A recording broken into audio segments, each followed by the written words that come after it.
দুপুরের খাবার দাবার আজকে দুপুরের খাবার খাইতেছি। এই খাবার খাইতেছি এখানে শেরপুঁটি মাছ ভাজা, পটল ভাজা আর মাছের তেল ভাজা হয়েছে, করলা এটা দিয়ে খাবো। আর তেলাপিয়া মাছ দিয়া, কচুরমুখী দিয়া, বেগুন দিয়ে রান্না করা হয়েছে। মনটা ভীষণ খারাপ, ভাত একা একা খাইতেছি। শরীর মন দুটোটাই খারাপ।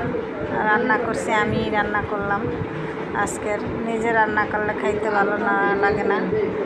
অন্যেরা মাঝে মাঝে মনে হয় অন্যের রান্না করে দিলে খাবার দাবার খাবো, আর মাঝে মাঝে মনে হয় না নিজের রান্না নিজেই খাই। নিজে রান্না করে নিজেই খাই, আর নিজে রান্না করে খাওয়াটা একটা শান্তি।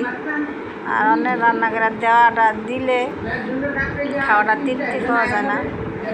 আর নিজে রান্না করলে খাওয়াটা একটা তৃপ্তি আসে, সেই জন্য। আর যৌথ ফ্যামিলি থাকলে যা হয়, শ্বশুর শাশুড়ির সাথে,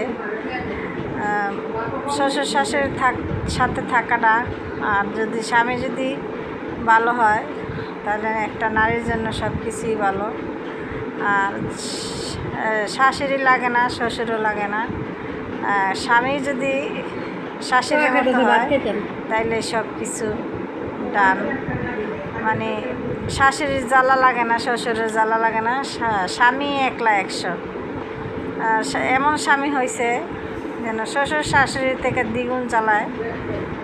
কার কার এরকম স্বামী আছে কমেন্টে জানাবেন।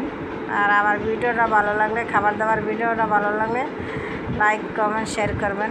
আর এভাবে প্রতিনিয়ত খাবারের ভিডিও দেখতে চাইলে কমেন্টে জানাবেন। সবাই ভালো থাকবেন, সুস্থ থাকবেন, আমাদের জন্য দোয়া করবেন। আসসালামু আলাইকুম।